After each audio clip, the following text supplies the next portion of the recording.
G'day, I'm Justin Porter. Welcome to my video. Today's date is the 25th of October 2025, and the topic of my talk today is how religion divides people. And I'm going to be talking about Christianity mainly, because there's many sects of Christianity, and Catholics and the Protestants, the Mormons, the Jehovah's Witnesses, the Christadelphians, the Calvinists, Presbyterians, Baptists, Seventh-day Adventists, Uniting Church. But religion doesn't unite people, it just divides people. And if you watched on the news the other night, Prince Charles of England, the first time in over 500 years that a British monarch has gone to the Vatican and had a meal and prayed with the Pope. Yes, Prince Charles went to the Vatican in Italy and prayed and had a meal with the Pope of Rome for the first time since the year 1517.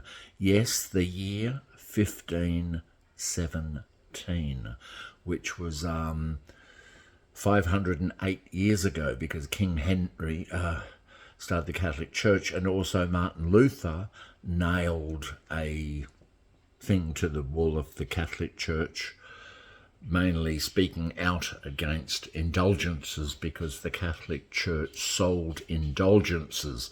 Indulgences are if your loved one died before they went to heaven, they had to spend time in purgatory, a bit like in between heaven and hell. And if you paid the church money, they could say prayers and they could get your dead loved one into heaven a lot quicker, so they wouldn't have to spend too much time in purgatory, which wasn't as bad as hell, the fires of hell, eternal torment in hell, but a temporary stage before heaven. And this was for any sins that you may have committed that you didn't confess to the Catholic priest. And so the Catholics and Protestants have been at each other's throats all throughout the Dark Ages. They burned each other at the stakes. Queen Mary, Bloody Mary of England, who in the 1550s burnt thousands of people. She burnt thousands of Protestants at the stake, and her father was King Henry VIII. And we have the Crusades, where the Christian Crusaders went over to Europe and killed all the Muslims, and trying to make the whole place Christian by killing all the Muslims. And they were the Crusades, and in America and in Europe during the 16 and 1700s, old ladies who were branded as witches were burned or drowned or hanged, all types of ways to kill a witch. And we know that demons don't exist, and this is my atheist testimony why I am an atheist. And I can say pretty much for certainty that there is no God. There is no God. I'm an atheist now, and I can pretty much say for certainty there is no afterlife. But I hope there is an afterlife. I still have a hope. No, I'm not a Christian. I don't believe in Jesus. Jesus never existed. He's not in the historical records of Rome outside the Bible in the 1st century. In the 30s AD, he's not mentioned.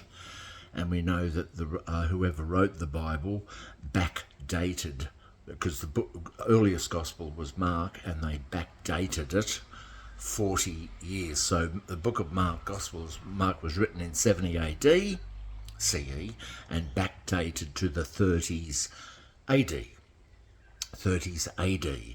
And in the 30s AD, the Caesar in the 30s AD was Tiberius Caesar, Tiberius Caesar, because Jesus held up the coin. Whose picture's on this? He said to the Pharisees, Tiberius Caesar. He said, pay Caesar's things to Caesar.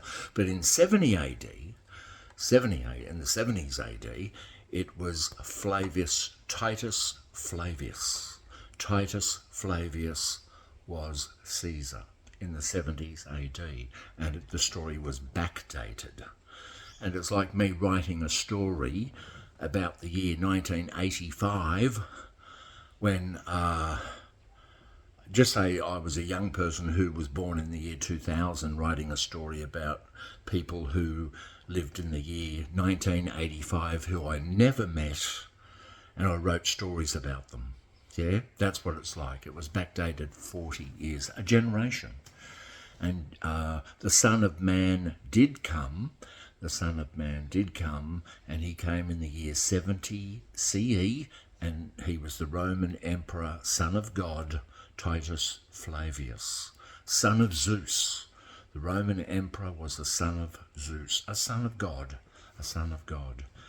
And he united the whole Roman Empire under the new religion of Christianity. And that's when the Gospels were invented, written and used to control the masses, to unite a nation, the Roman Empire, under one God. The book of Luke was written for the Greeks. In Luke chapter 16, it talks about a fiery hell, the rich man and Lazarus in chapter 16.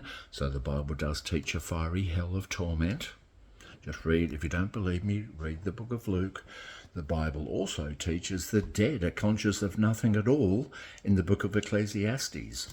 The Bible also teaches in Thessalonians that believers will be raptured up into heaven, and the damned will be left on the earth.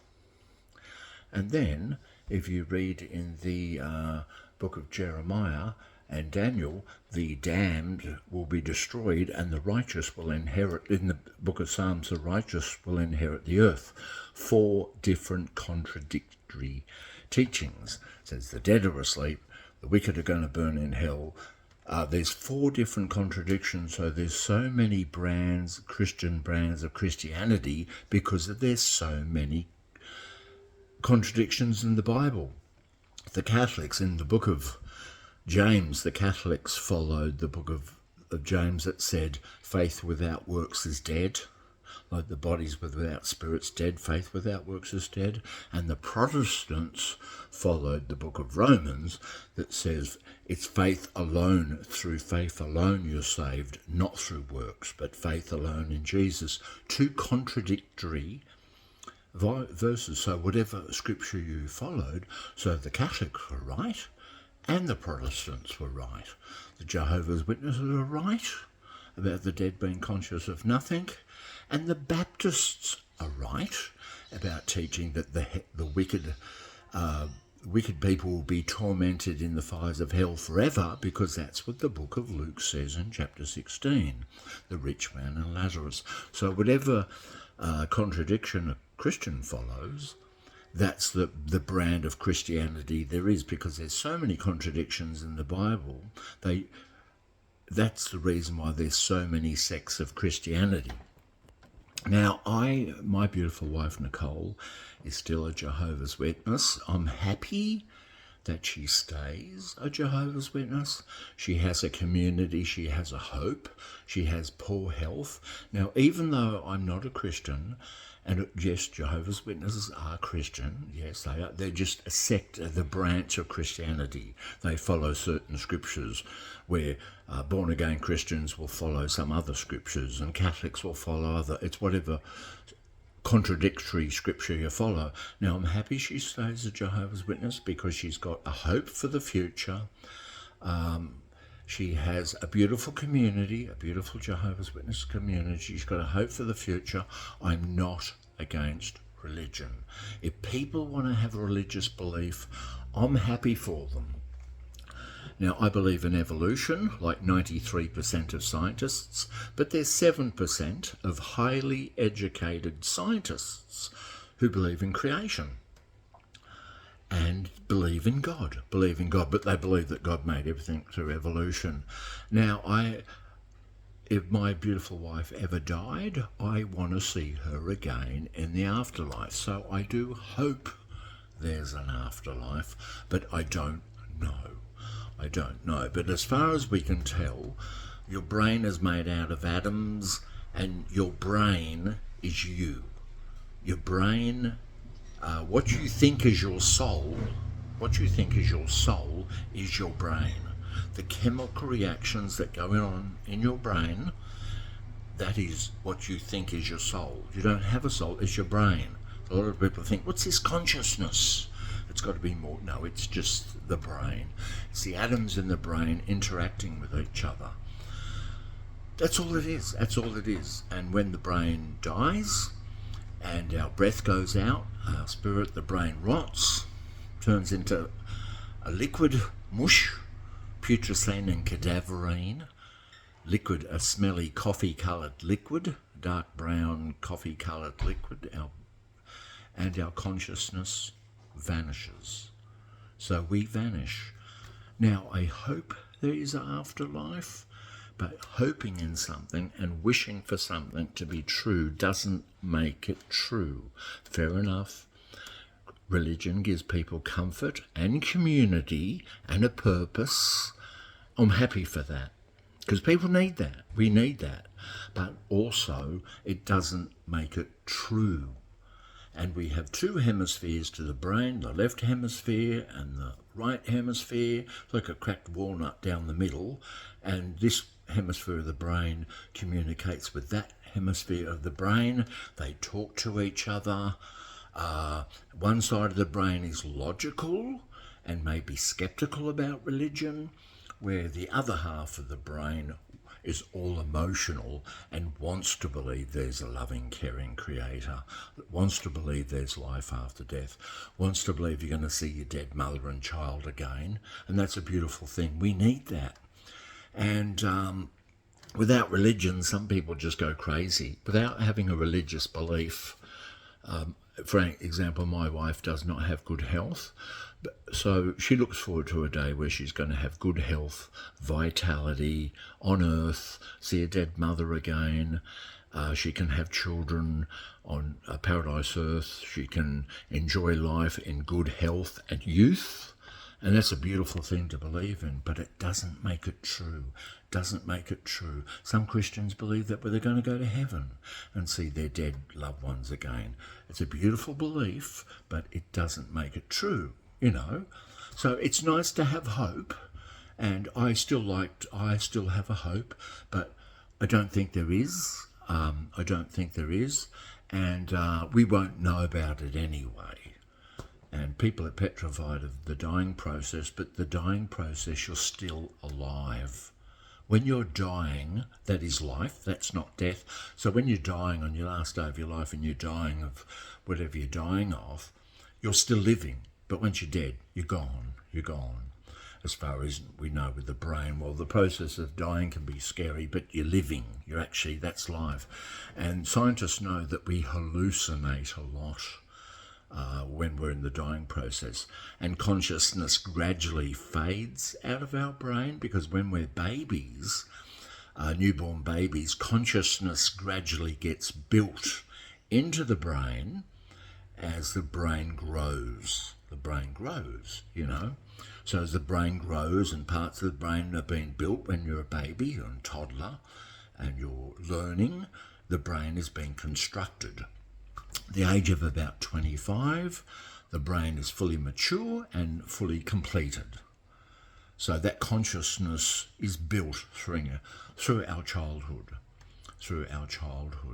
So that's what happens. And when we die, a lot of scientists say that our consciousness gradually fades out of our brain as the brain breaks down. And even dementia, Alzheimer's, that's when parts of the brain stop working and slow down, and people get mental breakdowns, and they can't remember names, they can't remember faces, because the consciousness is being erased by parts of the brain being damaged as we age, because as the brain ages, like the muscles of the body. But it is nice to have a hope. I still have a hope, as an atheist. There may be life after death. I'm not saying there isn't. But I do not believe in a God, because when there's an earthquake and a building is crushing little kids to death in an earthquake because the ceiling's collapsed and the concrete is crushing some kid, if you knew that, you would go and rescue that child. That's what rescue workers do. They go in and rescue people who are crushed in collapsed buildings. If there is an all-knowing, all-powerful, all-loving God, that can't be possible. Because if you're all-knowing, you know about the earthquake. If you're all-powerful, you have the power to lift up the building and rescue that child. And if you're all-loving, you would do that. And here's a good question. Here's a good hypothetical question for you. You believe that God is all-powerful, you Christians and believers. Now, if God is all-powerful, is it possible for God to make an object, a rock, say, so heavy that he cannot lift it? Is it possible for God to create an object, like a rock, that's so heavy that even he can't lift it? Well, if you say, no, he can't do that, he can't make a rock so heavy he can't lift it, it wouldn't mean he's all-powerful. But if he can create a rock that he can't lift, that would mean he's not all-powerful. So can God make a rock so heavy that he cannot lift it? Well, if you answer yes or no, it means he's not all-powerful. Because if he can create a rock that's heavy enough that even he can't lift it, he's not all-powerful. And if he can't make a rock that's heavy enough so he can't lift, he's not powerful. And is he all-knowing?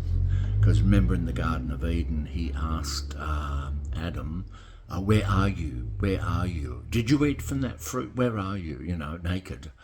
Yes, we did eat from the fruit, He had to look. He didn't know where they were. So he's not all-knowing and not all-loving, because you wouldn't make an earth with tectonic plates. You would have made an earth without tectonic plates, tornadoes, cancer. So you can't be all-loving.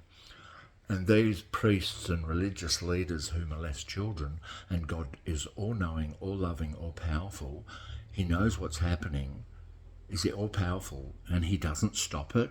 That means he's not all-loving, you see? So that's why I don't believe in God. I'm pretty certain there is no God. I can say with a certainty there is no God. I say that with a certainty, there is no God. And I also believe that the Bible, when read properly, is the most powerful force for atheism in the world. So if you read the Bible, you see the contradictions. You see it's like God cares about what type of cloth you wear. You can't wear two types of cloth, dietary. Oh, don't eat that, don't eat that. It's just this, the land is apportioned. You're my people. It's like a tribal God in ancient Middle East. And when you look at the Middle Eastern countries, where religion was birthed, Christianity, Islam, well, Christianity was birthed in Rome, really, but Islam and Judaism, they're just fighting each other, continuously fighting. And you look at countries like Sweden, Norway, Denmark, some of the most peaceful countries on earth, because the Christians didn't really get up into the Viking lands of Scandinavia, and they're peaceful. They have less crime, they have more human rights, they're more atheistic, but they have a happy life. They are happy life. And when I became an atheist, agnostic atheist, I'm still an agnostic, I grieved. I did go through a grieving process of losing family and friends, or my friends who I viewed as family, and I did go through a grieving process of no resurrection and probably no afterlife. And that's pretty hard. That is hard to swallow. That's a hard pill, and I can understand why people are religious. And I'm not knocking religious people. I'm happy they have a religion. I don't want them to leave their religion. I don't want my wife to leave Jehovah's Witnesses. How's that? I don't want her to die for not having a blood transfusion, but I don't want her to leave the religion at all. I'm happy that she stays.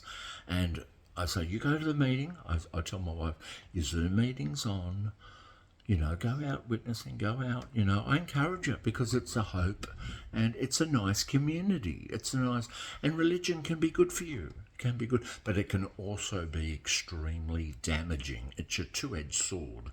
It does a lot of benefits, religion, but it also has a lot of negative aspects to it, you know. So it's a lot of people say that religious people can be happier, but it also causes so much trauma, fear of hellfire. Yes, the Bible does teach hellfire, torment in hell, and it also teaches the dead are unconscious, teaches the rapture. A lot of contradictions in the Bible. So many contradictions in the Bible. It's whatever contradiction you follow, that'll be the brand of religion you are, Baptist, Christian, as I said before. So the Bible is the most powerful. When the Bible is read properly, it is the most powerful tool for atheism. Because a lot of Bible scholars like Dan Barker, Bart Ehrman, Richard Carrier, Christopher Hitchens started out looking into the Bible, and the more they studied the Bible, they saw the contradictions and just the mean God, kind of a mean desert volcano God, you know. Thanks for listening to my video. Thank you very much. And I think I've said all I had to say. Thanks again. Bye.